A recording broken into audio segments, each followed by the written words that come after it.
Hello and welcome to CLO Close-Ups, Cocktails and Conversations. I'm Mark Fleischer, CLO Producing Director and your host. Thanks for joining us for this hour of conversation with some special members of the CLO family, all designed to help kick off your evening. How are you doing? Are you safe? Are you healthy? Are you hanging in there? How many Zoom meetings did you have today? I think I'm up to 5 or 6. Well, congratulations. You made it to Thursday, and tomorrow kicks off a holiday weekend, Memorial Day 2020. Cocktails and Conversations streams live on Facebook and YouTube each Thursday at 5 p.m. You can also watch this episode and any of our previous episodes by visiting the CLO Facebook page, YouTube channel, or CLO website. No matter how or when you watch our show, please like us, share us, make a comment, and tell your friends about us. Or you can send me an email. I want to know what you think about the show and answer any questions you might have about CLO. And if you want to be a part of this evening's conversation, please use the comment section to ask questions of me or our guests, or to let us know you're watching and where you are in this crazy world, and we'd love to hear from you. So we kick off our show with a multi-talented individual. 2 Tony Awards for his work in the musicals Fun Home and Assassins, plus memorable performances in so many musicals, including Sweeney Todd, Titanic, Evita, and Tommy. Seeing some pictures on the screen, but he doesn't just sing, he can talk too, and he's been in a lot of straight plays on Broadway, such as The Normal Heart and Hedda Gabler. He's a touring musician with his band Loose Cattle, and he's been on a television series, beginning with Ian in Fame, the TV series in 1987, and most recently as assistant director Ted Gunn in Mindhunter, filmed here in Pittsburgh. It's my pleasure to welcome the multifaceted Michael Cerveris. Hey, Mark. Hey, how are you? Very good. How are you? Good to see you again. I hope you're well. I am. You? Yeah, I'm doing well. You're living in a Zoom world, I know, doing lots of these shows and interviews and talking to students. So are you holding up and you're in our state, I think you said, right? I am. I'm in Falls, Pennsylvania. It's sort of the northern Appalachians up in the mountains, and it's been a real blessing to be able to be here and in nature, and my dog is going to be profoundly upset when I have to leave here. But I think all of our pets are, right? I mean, yeah. This is like the best ever for dogs and pets. We're all home, well, except apparently cats, who I think are looking at us like, "What, did you lose your job now?" All the time. They're so judgmental, those cats.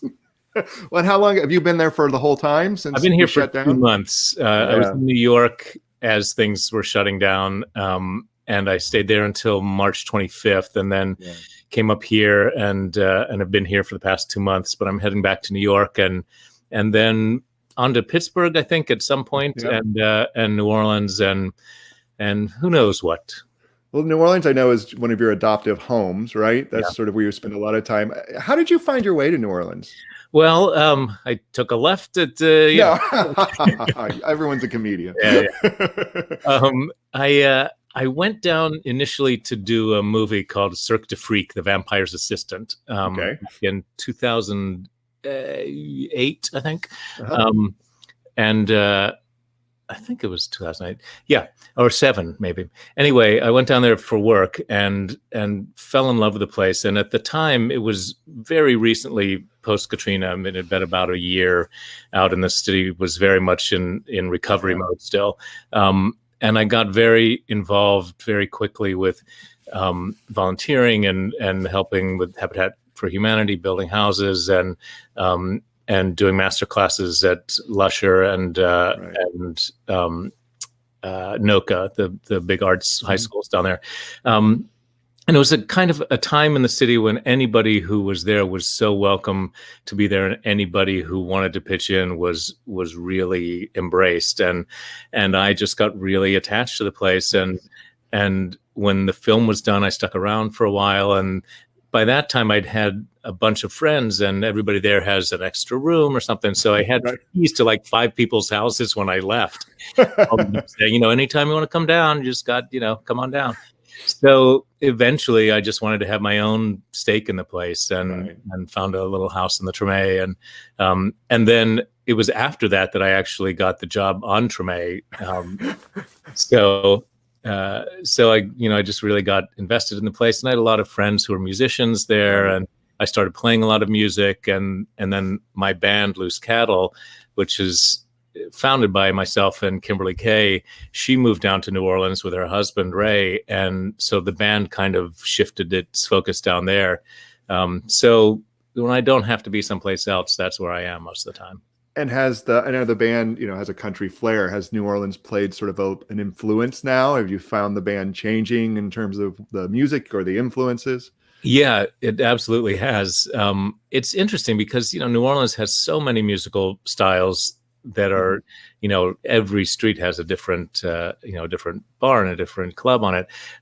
But the wonderful thing about it is the way that all the music kind of mixes together. And actually, interestingly, after Katrina, because a lot of people were displaced. And so guys who didn't normally, who are rock drummers, suddenly the only gig in town, was some friends of his or people that he knew who are a jazz combo. So he starts playing jazz for the first time, and vice versa. So there's a lot of crossover that happened in the wake of Katrina. And when I was arriving kind of at that time, it was a really kind of open scene in that way. So I think our music has been influenced by it a lot, by the city and by the various musical styles. And our band has changed as a result. Oh, really? It's sort of focused up in New York with several guys that we were playing with all the time up there, who weren't always able to come down every time we were playing a small bar gig in New Orleans. Right.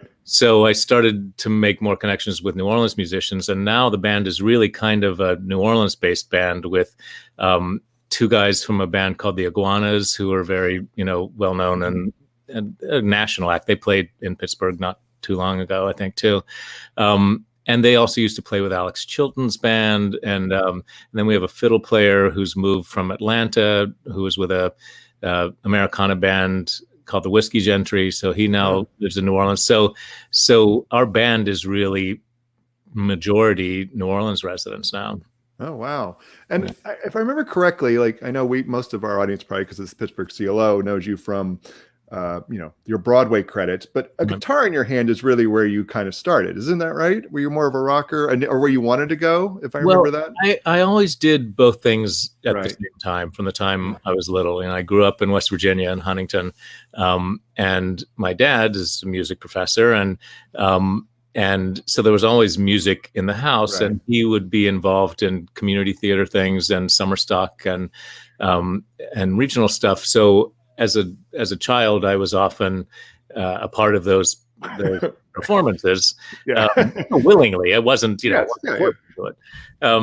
And at the same time, he encouraged all three of us to learn an instrument of our choice for a year. He felt like he owed it, to his profession to do that. So I chose violin first in fourth grade. And I wish I'd kept up with it because I, could play fiddle now in my band. But in fourth grade, violin wasn't the cool thing to play. So I put it aside and finished the rest of my year studying guitar, and then put it away for a while. Just, I did my year, and that was kind of it. And then a couple years later, picked it up again and retaught myself. And since then have been playing. But I had such a specific idea of what a musician was because of the example of my father. So I never felt like I deserved to call myself a musician because I didn't know theory and I didn't really read, and I was largely self-taught for guitar. So I never pursued it as a career, and theater I have, through, although it was into college that I was doing it thinking, well, if there's anything else that I can do, because I also had the example of my parents who, knew firsthand what a difficult life it is in the arts, as I don't need to tell you. And so I sort of looked for, with their encouragement again, anything else that I could do with my life. And by the time I left college, it was sort of like, well, there's nothing else that I seem to have any more aptitude for than this. And there's nothing else that I'm more interested in than this. So I guess I'll just go to New York and try and see what happens. And if it doesn't work, then I'll pursue some of the other things I was interested in. And I just always managed to get just enough encouragement right before I was about to quit, which was like every weekend. Right. To keep hanging on until things happened. But so music has been a thing I've done and been passionate about my whole life. Right. Never looked to put food on the table, which is probably the best way to look at a career in music, and theater too. But somehow, magically, miraculously, the whole theater acting thing seems to have worked out so far.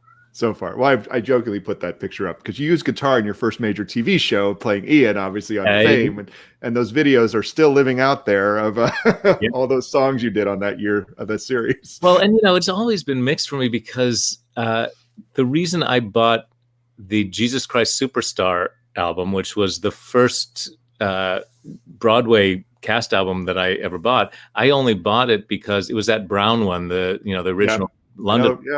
I only bought it because I was a big Deep Purple fan, and Ian Gillan, the lead singer of Deep Purple, played Jesus in that. So, my way into a lot of things, my audition song for Fame was a David Bowie song. I just brought my guitar in and played. So it's actually rock and roll.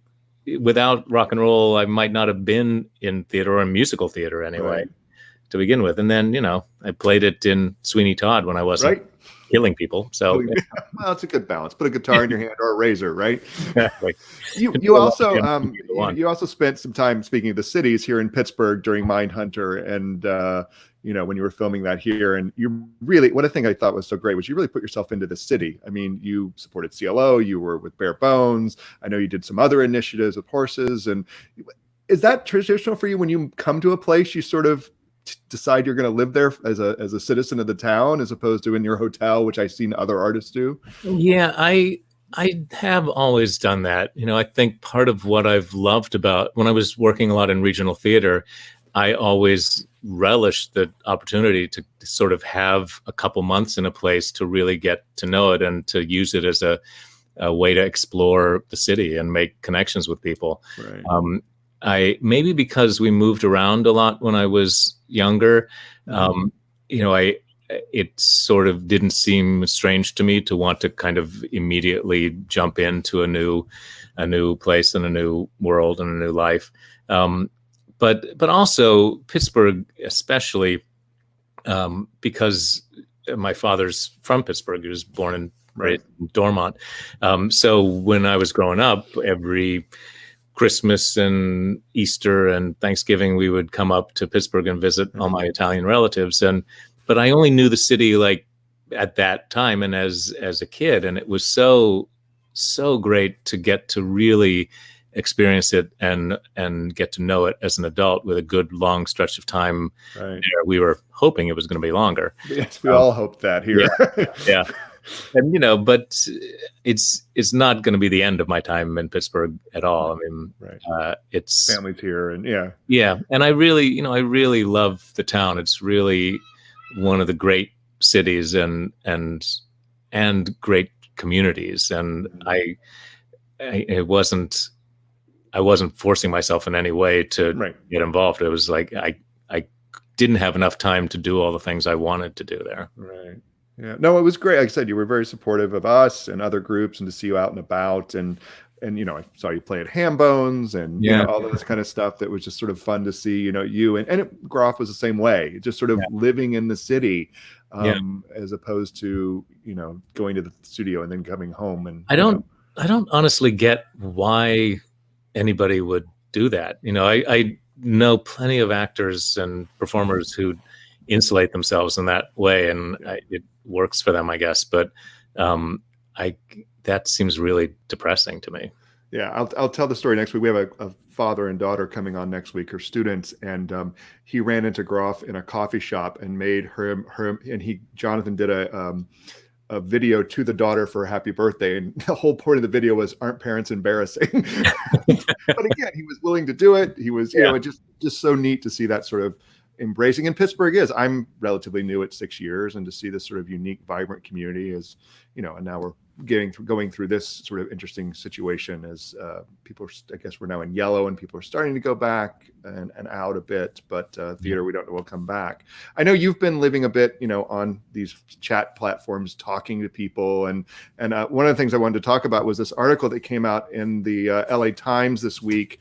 Charles McNulty, who's the theater critic for the Times, invited like 25 theater people to kind of talk about the future. And as you've been there in the in your escape room, as it were, thinking about it, you had some great comments, and I'm just curious, that idea of what the future holds, and I think some statements, and we're going to put the article link in the comments so people can read it, because there's some really, Luis Alfaro and you and so many great, it's a variety of people. But you had this great statement. First you talked that you've been talking to high school students and doing, I guess, commencements and things like that, and master classes, and that energy of that youth. We moved 190 classes online at our CLO Academy because kids still wanted to connect and do their classes, and I'm sure you're finding the same. But the statement that I really loved, in the sense of optimism you said you're finding, it was I always believe that the act of theater to be an act of service, and at its best a selfless one. And is that sort of is not the normal sort of commercial movie TV thing. What do you mean by that? Can you unpack that a little bit for us? Well, that's how I grew up understanding it to be. I came up through university theaters and through regional theater, and the idea of apprenticeship, and you get a small part in a big show, and you learn by watching and learn by those who know more than you do, and I guess the people that I watched and the people I learned from and the teachers that I had all gave me a very strong sense that it's a privilege to get to have a career in the arts, certainly, and it's a privilege to be trusted with the words of the great writers and the music of the great composers, and from the origins of theater in Greek religious ceremonies and public ceremonies, theater has served this function for the community, and it's the catharsis that it gives to an audience is a specific quasi spiritual religious sort of enterprise. So that's what I understand it to be, and I also learned that very much at home from my parents, who had such reverence for the arts, and so that's what it seems like to me. And growing up, I really gravitated towards Peter Brook and Jerzy Grotowski, and we read The Empty Space and Towards a Poor Theater, and both of which I mentioned those in my contribution to that LA Times article, and then was amazed to see there were like 4 or 5 other people who both mentioned those 2 texts, which is fascinating and I think really heartening. But I think when that is your perspective on what the arts are, and theater in particular is, I think that really orients your thinking when you are looking at this present moment and what should happen next. And I've been uncomfortable for years as I've gone from academic college theater and amateur and semi-professional theater into commercial theater, and the heart of commercial theater on Broadway. As much as there are wonderful things about it and things I love about it, the emphasis on and the necessity for considering the bottom line and working out the finances and all of that, all of which is important. And I'm not a total pie in the sky artist who thinks that, we just need to put it out there and everybody will come. And, I know that the business is, a very complex thing. But the emphasis, I think, has drifted really far, and this is an opportunity to kind of really think consciously about what place we want to have theater occupy in our lives and in society right now. I mean, I think it's interesting, like you said, you think back to the Grotowski and Brooke and these sort of large theorists, and here we are at this time, at this threshold. What is that next step? One of the other elements you talked about was the idea of theater taking a leadership role. And there was a time where the LA Times would ask Gordon Davidson, who ran the tape reform at that time, what his thoughts were on a major political moment, or, the theater rightists. And so it's interesting to see, as we're trying to reinvent what it is, or try to do it with digital media, or what will it be?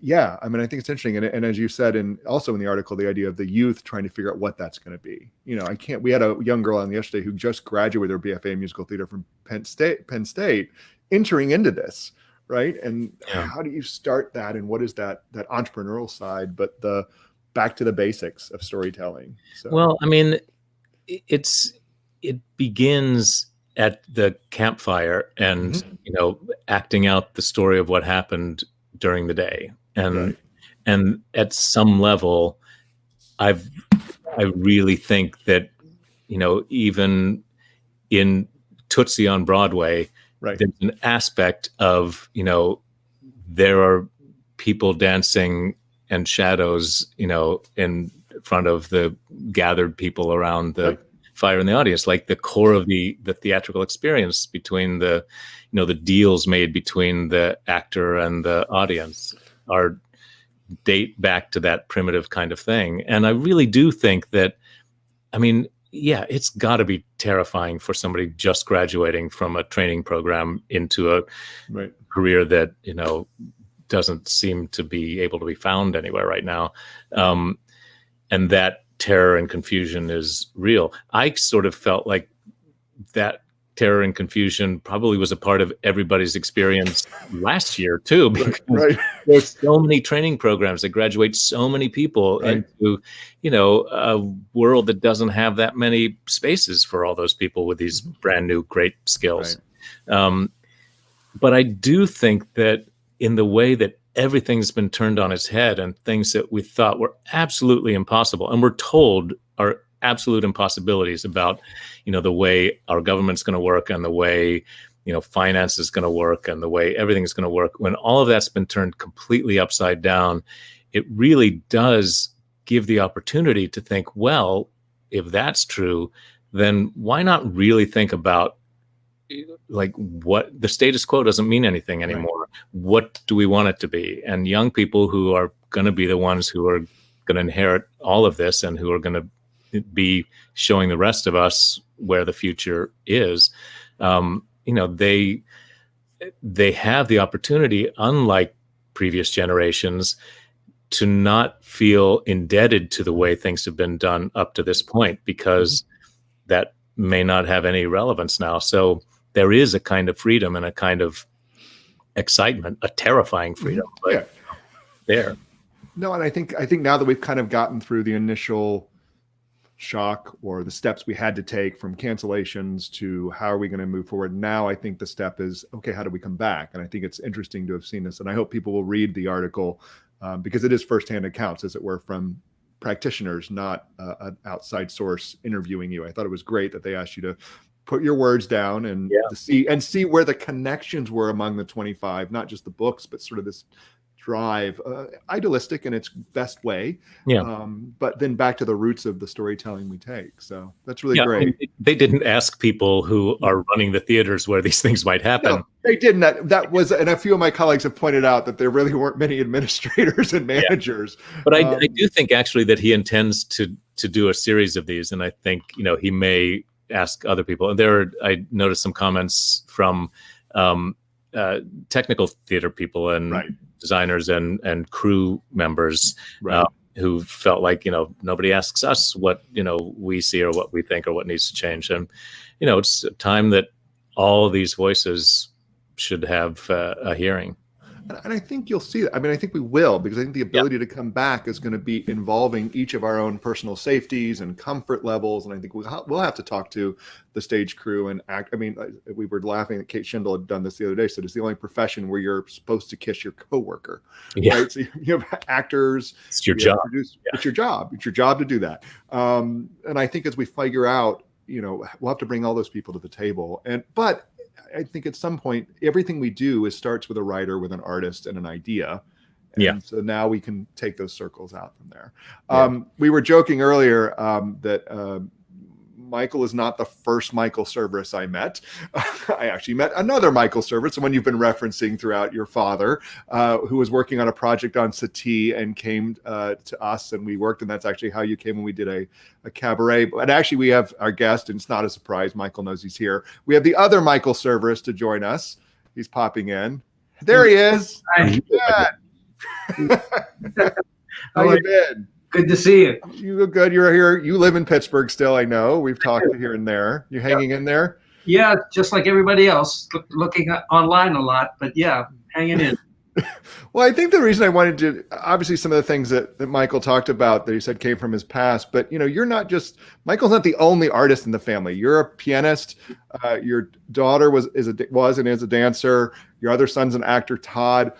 My father is a musician as well. Your father was a musician, and I remember your great-grandfather started the Pittsburgh Symphony, or grandfather? Yes. I mean, there were a group of musicians that got together. I think, if I remember correctly, each paid $25 or something like that to get together. This was way, way, way back. The budget's much higher than that now.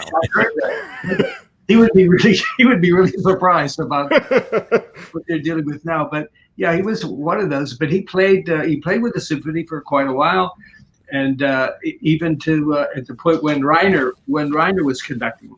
Right. Motorelli was, as I recall, he was the conductor when they were first getting together. And so yes, there's a tradition of music in the family. My favorite. And they all went to go be artists. You didn't give them stethoscopes or calculators or. I have two brothers that were in the medical profession. Okay.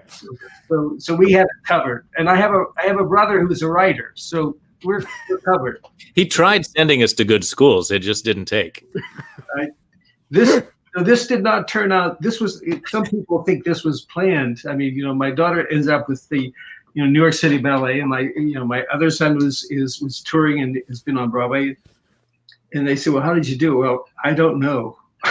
No, we didn't. It was not planned, I assure you.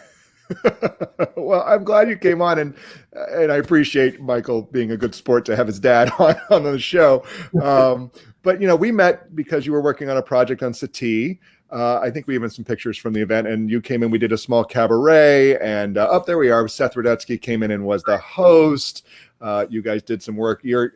Michael Sr. is a great pianist, and I know he says he's been practicing 6 hours a day lately, as you've been social distancing. So, and I know the project's actually moving forward to possibly is going to be up at the Simbridge in upstate New York near Lake George. Right. We were supposed to be there actually this summer now, coming in August, and they looked around and they thought, we better take the step of be cautious about this. So they delaying their season, so they're talking about next year. But you were very kind and very generous in those early stages to try to help. I had been away from Pittsburgh for quite a long time, and so trying to come back and trying to network and make some connections. And you were very helpful and very kind and taking an interest in the project that we tried to get going. It's really fun, and you actually, the Cerveris Circus, your group, which I still help with, is put out a video this week because of the 124th birthday that you can see on the Cerveris Circus Facebook page. Right. Yeah. So, it was fun. We had good. fun. Yeah. Well, so our questions, of course, are we want all the young Michael stories, but I want to point out, because this is my favorite, and you tell it a lot, is to show what a great son he is. Your birthday was Sondheim, because all these musical theater people will just faint when you tell them about the birthday project that your son got for you. Well, Sondheim is, in my mind, and is just, and everyone else, just extraordinary creator. and always been just fascinated. And it was just blowing me away to learn that, you know, my son was hanging out with this guy and doing, you know, actually talking to him, you know, like person to person. And so that was just always amazed me. And so it was, the occasion was, I think, you know, he's well aware of my feelings about the man. And anyway, the occasion was my birthday happened to be in New York at the time. And so he said, my son said, you know, well, what are we going to do for your birthday? So I'll take you to lunch. That'll be fine. Okay. So where do you want to meet? Well, there's this place on the east side. It would be a nice little place. It's quiet. You know, why don't we go there? Okay. So give me the address. So I made my way over, and I'm walking up on, now I can't even, it was on the east side. Up in Turtle Bay, Yeah. So I'm looking around, and I don't see any restaurant, but I see this address. So I, you know, rang the bell, and that's Stephen Sondheim's, you know, walk up, or, you know, brownstone, and there he was opening the door. I was just, you know, incredulous. So it was just a special time. So we went upstairs, and he actually showed us around. I saw, you know, upstairs where, you know, we worked, and we had lunch, and we talked. And you were doing, because you spent a lot of time talking about what was going on at the show. Was I doing roadshow? Maybe it wasn't the Steve. You weren't doing this. Oh, it wasn't one of Steve's. Maybe. I don't remember. Well, you're never going to be able to top that gift, Michael. So, No, you know, we might as well just stop for Father's Day. Don't even try, right? It was special, I must say. Oh, that's great. So, again, I think it's great that you have these three talented kids that are all out working in the world. And do you have advice for parents who have children interested in the arts? Because we have a lot of students that watch, and obviously you did something right.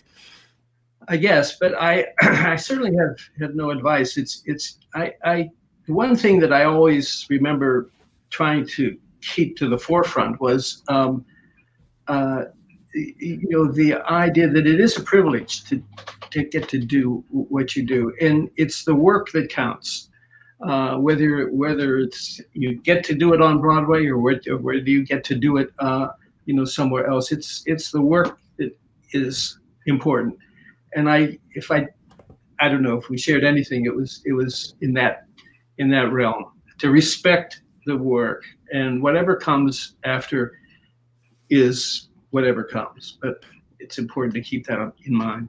I mean, it must have been Michael Jr. to watch a classical pianist with the rigor of practice that he must have added to what that means to be an artist versus I'm going to go out and be a famous actor. I would imagine that discipline had to have infected the three of you growing up.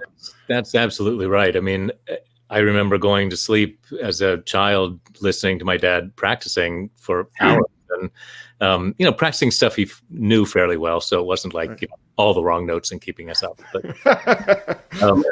But there was a you know, an anecdote about that. I can remember it was when I was working on my doctorate, I think, and I was practicing at home, and I practiced, you know, downstairs and the children upstairs. And this one occasion, you know, his mother came down and said, you know, Michael is just weeping. He's just crying his heart out upstairs. And I was doing Beethoven at the time.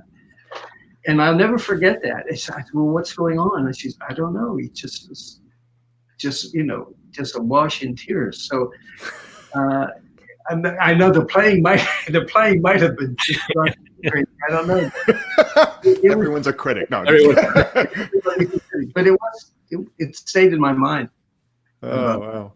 No, but that's, I mean, you can see the answer to your question, where all that came from, I think, is pretty obvious now, and that's absolutely it. I mean, all three of us kids, you know, we learned all of it at home from the example of our parents. Well, I have to admit, I was pretty shameless in incorporating them when the time was appropriate, you know, into little productions that I would do and multimedia things that I would do, and In fact, they did some drawings that I still use in some. Yes, in your Satie piece, I know. But they were always involved. They were involved. I did at one time a piece by Poulenc about Babar the elephant, and so Right. them reading. They read from the stage, and I was playing, and so we had the projections, and so they were always involved in that. Free intern power, free internships, right there. Yeah. My mom was dancing in the pieces and doing costumes for everything, and Right. it was a family thing. The Cerveris circus. From that. He did. You also did at that time. I was teaching.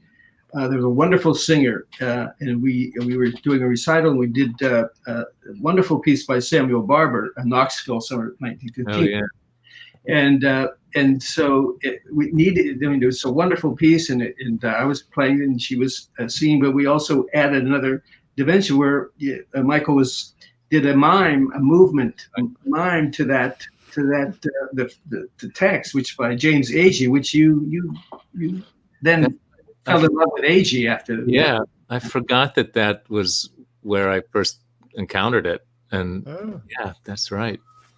Well, I mean, you guys. So, Michael Senior, we've talked about Beethoven, we've talked about Poulenc, we've talked about Satie, but Michael Jr. talked about Deep Purple.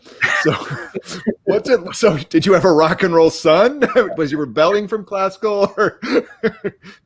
I don't know, but the time that happened, we only had them for a short while. Right. The circumstances were such that they had opportunities, and Michael left when he was 15. 16, maybe. Yeah. Yeah. Years of high school. Yeah, 16. My daughter left when she was. My other son, Todd, left when he was 15. Marisa left when she was 14. Because she went to the North Carolina School of the Arts, and they said she has to come here if she wants to progress. So we only had them for relatively short time, but the connection, we've stayed really so close because I left so early. Just telephone calls and letters and all of that, keeping in touch, and so that was. Anyway, during that time, it was very intense, but then they were off on their own. I do remember, though, trying to wanting to earn my dad's respect for the music that I, liked and was listening to, and was, being told to turn down because it was too loud coming from my bedroom.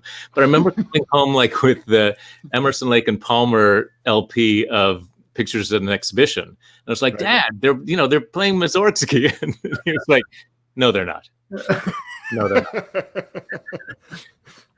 Oh, that's so much great. And I know you guys see each other quite often. I know this has been a challenging time, obviously, for families to not be together as we come through, but hopefully we're getting on the other side of that. You guys have been so great and generous to share stories of the family, and both of you. I mean, from supporting high school students in the area to Michael teaches, and Michael Senior, I know you were a professor for years. That idea of giving back, I think, obviously shines through, and we're really excited about that. Anything teaching now, by the way? Yes, there are people out there looking for the best piano teacher. A piano teacher. Yeah. I was told he was your first vocal teacher. He was. So there you go. If you want to learn to sing like Michael Cerveris Jr., you get Michael Cerveris Sr. to teach you, right?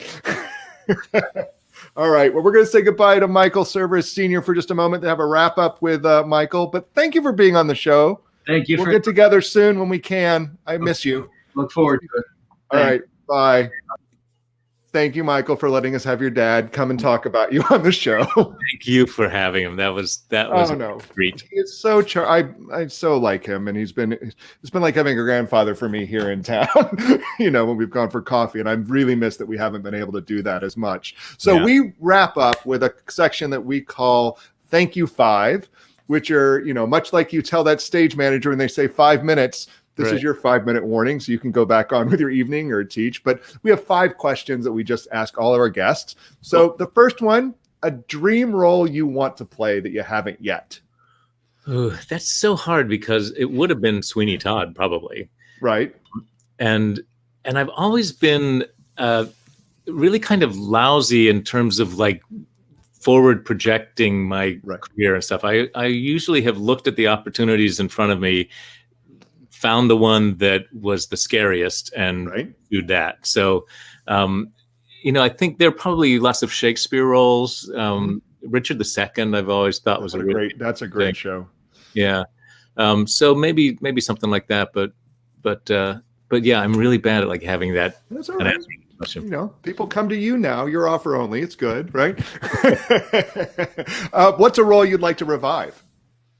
Ooh, I've thought a few times about the idea of reviving Hedwig. Really? I really love doing that show, and you could. I mean, it can be.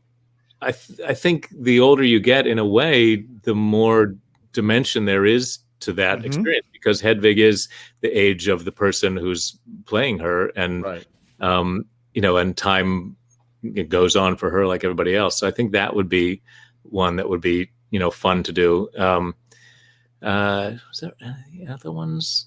I mean, I'm certain that Roadshow will be revived and will be appreciated in ways that it hasn't quite been yet. We were doing that right as the financial collapse happened, and I think that had a lot to do with why it never moved to Broadway.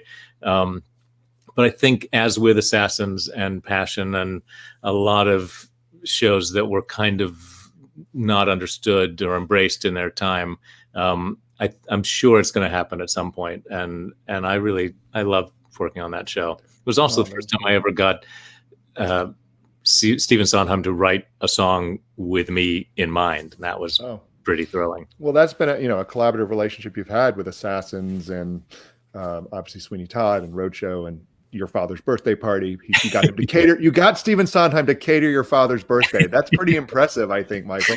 All right. Question 3. What are your dressing room essentials? What must you have in your dressing room to get you ready for a given show or performance? I have a portable record player, LP vinyl record player, that I bring to every dressing room. And because having music and I always try to find stuff that's either appropriate to the period of the show or appropriate, emotionally to the state of mind or whatever. So having music on while I'm getting ready, that's not the show's music, is always a big part of it. Humidifier, well-stocked bar, those things are, cool. Part of the writer, but yeah, music and usually some sort of fragrance kind of thing, I guess. Oh, interesting. Yeah, I think I like to find a lot of sensory things, and I'll choose a fragrance for the character, for the show, that I associate just with that character and that show. I think it's because I'm trying to sort of build a sensory world around myself as a shortcut to putting myself in that world as opposed to my, daytime civilian life. Right. Yeah. Oh, that's really interesting. The sense side of that. So, okay. So if you weren't an actor, if you weren't an actor, what would you like to be? Well, there was a long time when I really wanted to be a vet. Until I realized that it would mean dealing primarily with sick and injured animals, many of whom I wouldn't be able to save. And I just thought, I don't have the skin tough enough to do what a real veterinarian does. Right.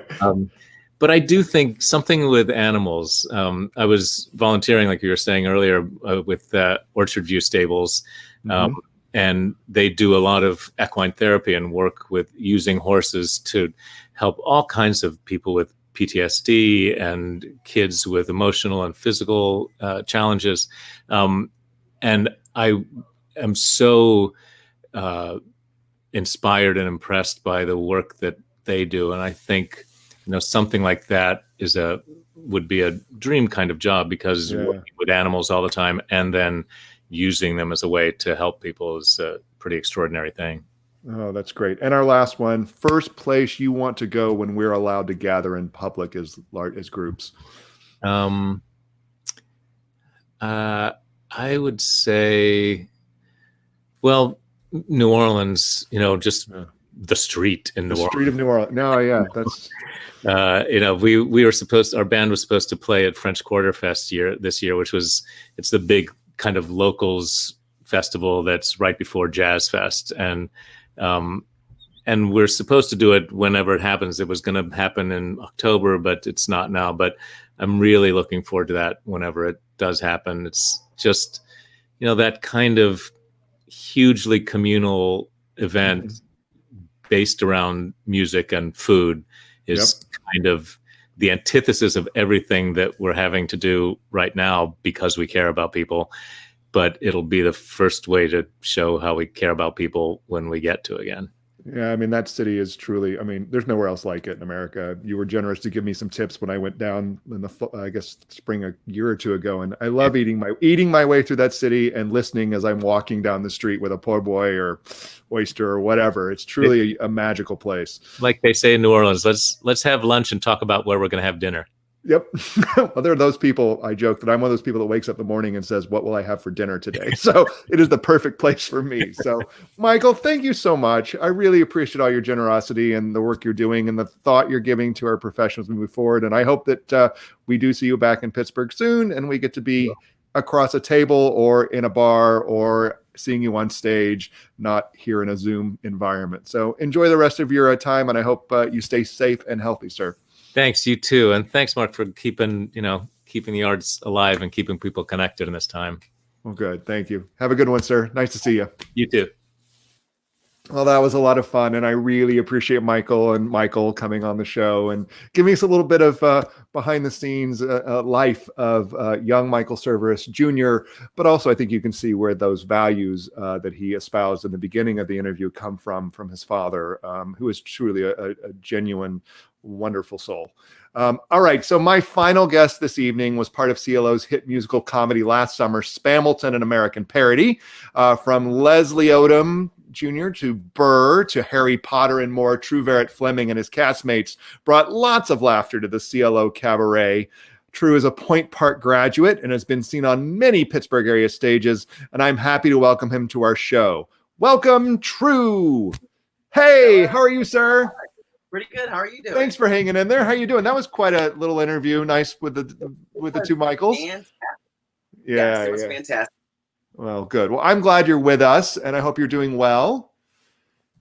I'm doing pretty well. I mean, I can't complain. Obviously, we're all kind of dealing with the same stuff, right? So we're all kind of indoors, but it's been actually really relaxing for me to kind of like take a break from all the stuff that I was doing. So it's really nice. So are you using this time sort of to regroup and rethink as opposed to write the American novel and all those stresses we've seen out there? Yeah, I'm trying to stay active in my art. And so I've done a few things like last, I want to say it's 2 weeks or so now. I got to do a live play reading with the public. Mm-hmm. That was one of the things I got to do. That was fun to do and to see how theater is moving forward in this kind of digital platform, how we're doing it. So that was fun. Otherwise, I just been at home watching TV. I've been cooking and baking and working out. So that's pretty much it. So the baking and working out are canceling each other, right? Is that pretty much right? So I'll bake a lot of stuff and eat it, and then I'll have to work out for 6 days in a row. So, well, that's good. And you're here still in Pittsburgh. You're hanging out here, right? That's where you're sheltering in place, as it were, right? Yeah. So I want to talk a little bit about Spamilton. We're going to treat Tru to sing a song for us later, but so Spamilton, what was that experience? That company. And with Jerry Mack, who was directing it, and our music directors, that was a special group. It was a special group, definitely. It was actually because of the tightness of the cast. I mean, I think there were 5 of us on the stage at any given point, and we had our understudies. So there were 7 of us total. Plus, we had an understudy pianist. So.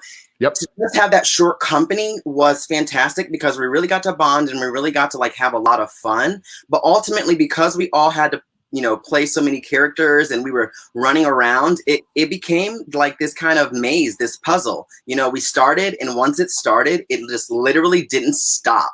So I loved that because we knew we were going to come in, the show was going to start, in about an hour and 15 minutes or so. everyone's out of there. So it was awesome to just get people to come in, have a great laugh, and then go home, I suppose. Well, you're right about that pace, because that show like packed 3 hours of entertainment into like 75 minutes, right? It was non-stop. amazing.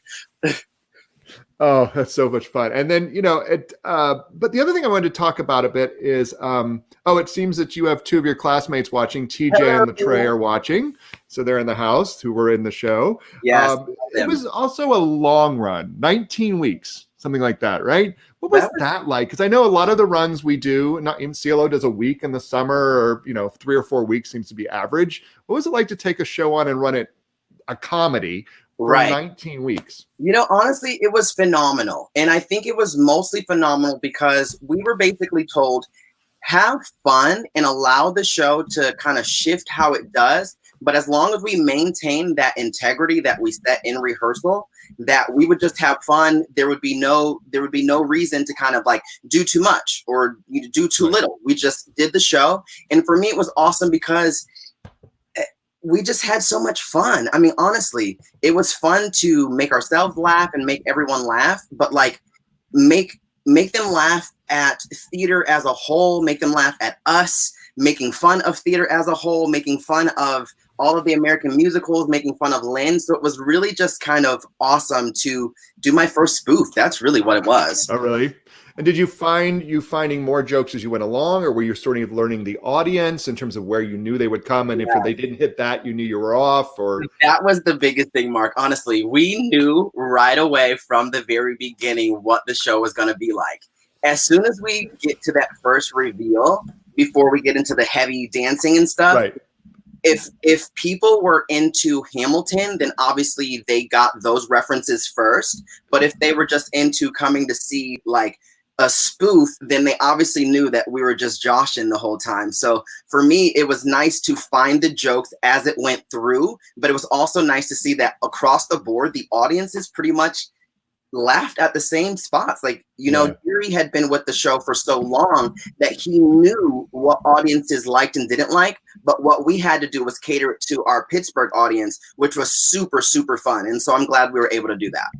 Yeah, that was great. I mean, Gerard's sense of the shows and the timing and the writing, and then Jerry Mack, who had been with it, bringing it, was great. One of the things I thought was funny, and I'm just because I'm curious about this, is at the beginning, the cast would find themselves unable to sing the parody because they knew Hamilton so well, right? Oh, right? wow. Those moments where you'd be stuck. Wait, no, that's the Hamilton lyric. I want to know now, can you sing a Hamilton lyric, or are you stuck in a Spamilton lyric? Honestly, I can't do any of the lyrics.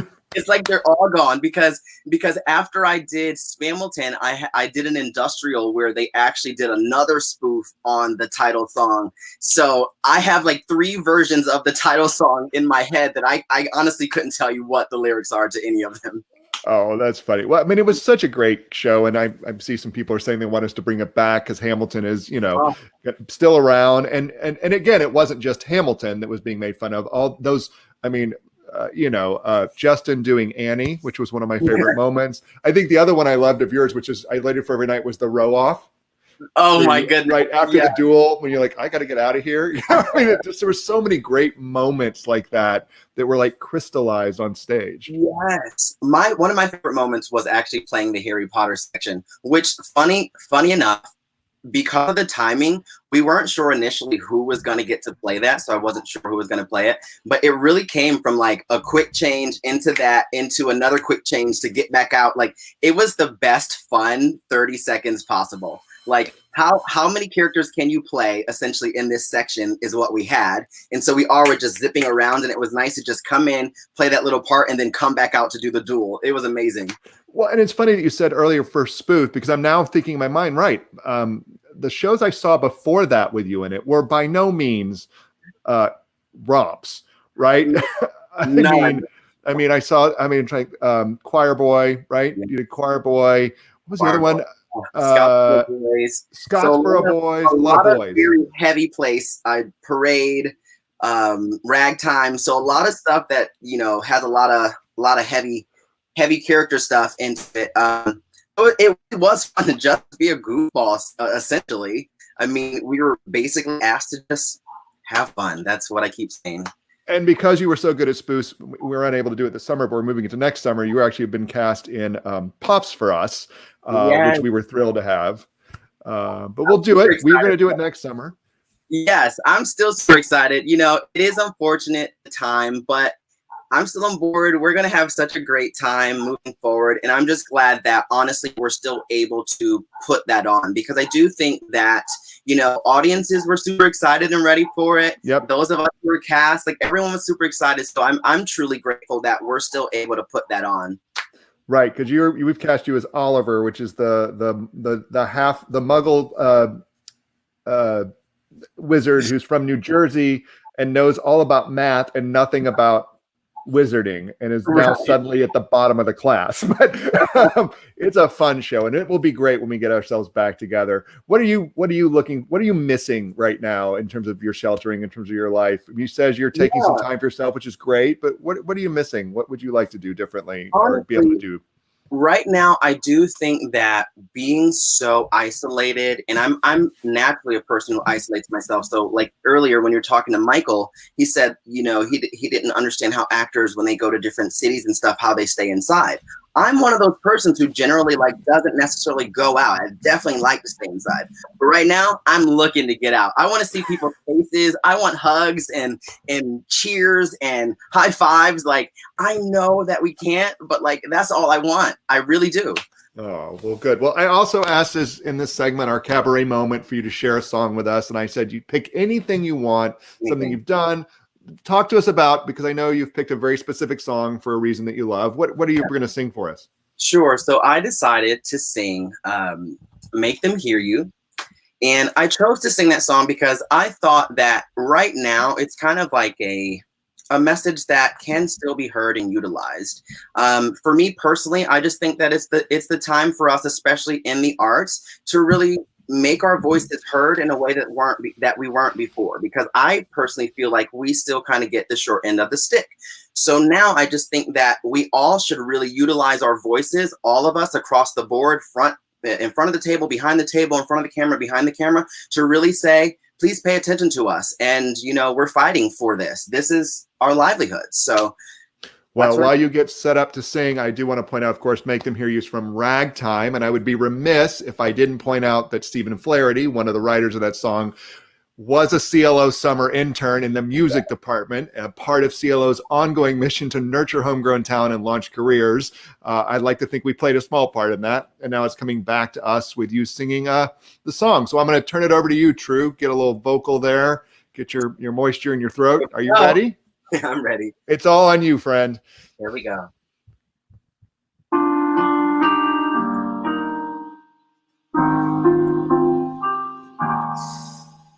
Go out and tell our story.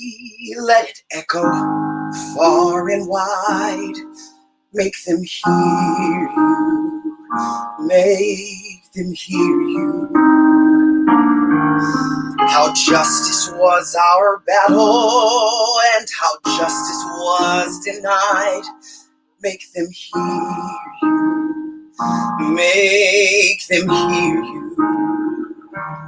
And say to those who blame us for the way we chose to fight, that sometimes there are battles that are more than black or white.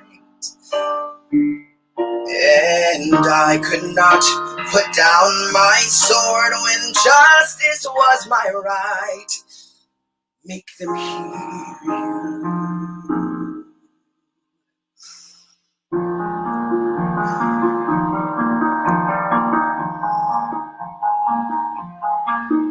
Go out and tell our story to your daughters and your sons. Make them hear you. Make them hear you. And tell them in our struggle we were not the only ones. Make them hear you. Make them hear you. Your sword can be a sermon or the power of a pen. Teach every child to raise his voice, and then my brothers then will justice be demanded by 10 million righteous men. Make them hear you when they hear you. I'll be near you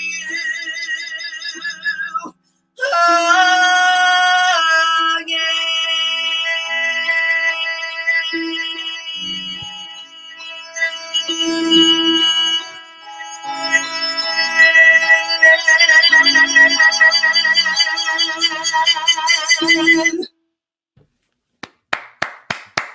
Yay, Tru. So great to hear your voice again. It's been a while. What a great show. What a great show, and truly an anthem for that. Thank you for doing that for us. Yes, taking the time for our audiences. And it's great to see you, and I do look forward to seeing you in person and hopefully back in a rehearsal room very soon and on a cabaret or CLO stage. You're the best, sir. Have a great night. Oh, that was so great. Can you believe another hour of Cocktails and Conversations has come to an end? Look, now I'm about to roll the credits, but please stick with us to the end as we have another Throwback Thursday treat for you, this one from 2013. So I want to thank my guest, Michael Cerveris, and the other Michael Cerveris, and Tru Verret-Fleming for making this a very special hour of conversation. And this show would not be possible without the amazing behind-the-scenes work of Sid, Becca, Steph, and our theme music composer, Adam Overett. Be sure to come back next week when we welcome Erica Henningsen. This University of Michigan grad was seen on stage at CLO in both South Pacific and Mamma Mia before making her Broadway debut in the original cast of Mean Girls, and we are looking forward to catching up with her. Also, we have CLO Cabaret alum and a musical Christmas Carol alum, Drew Lee Williams, will be with us to catch up and share a song. She is truly a unique voice, and you will enjoy that performance, I know. So I hope you'll join me again next Thursday and tell your friends, schedule a watch party, and make our show a regular part of your Thursday routine.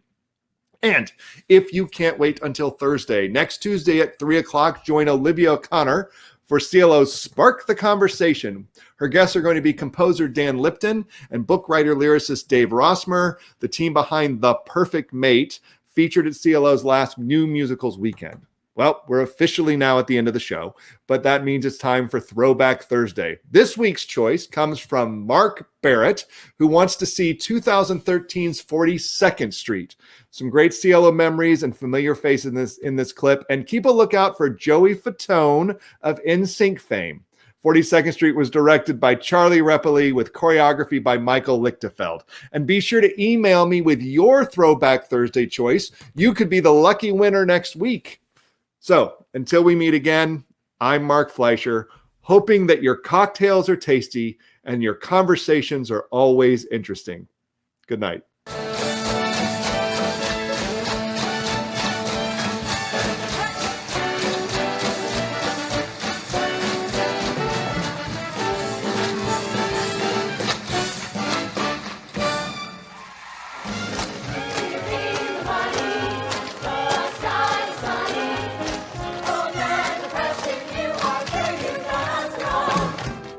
Honeymoon in store is one that you'll adore.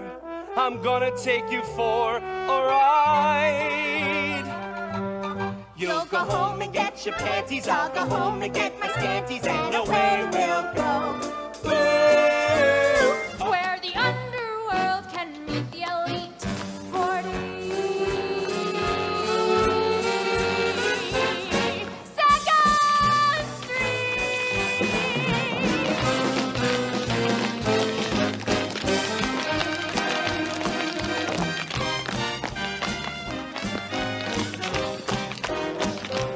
Listen to the lullaby of